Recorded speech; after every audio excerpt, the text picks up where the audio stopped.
এবং মিডিয়ার ভাইরা সবাইকে জানাই সংগ্রামী শুভেচ্ছা এবং বিপ্লবের অভিনন্দন। সেই সাথে সশ্রদ্ধ সালাম জানাচ্ছি, আসসালামু আলাইকুম রহমতুল্লাহ। সংগ্রামী সাথী ও বন্ধুরা, আরো অনেক নেতৃবৃন্দ আছেন, কথা বলবেন। আমি শুধু এটুকুই বলতে চাই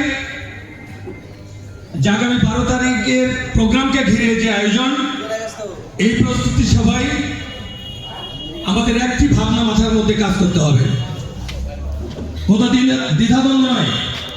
এর আগে আমার মিন্টু ভাই যে কথা বলেছেন, সামনে সংসদ নির্বাচন, জেনারা সংসদ নির্বাচন করার জন্য প্রত্যয় ব্যক্ত করেছেন, পরিশ্রম করছেন, জনগণের পাশে আছে।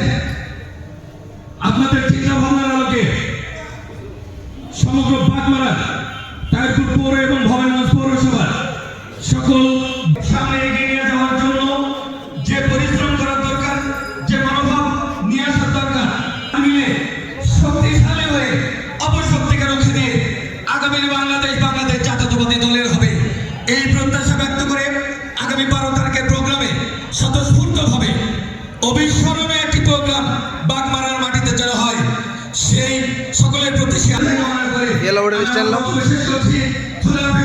বাংলাদেশ জিন্দাবাদ, বাংলাদেশ জাতীয়তাবাদী দল জিন্দাবাদ, শহীদ প্রেসিডেন্ট জিয়াউর রহমান।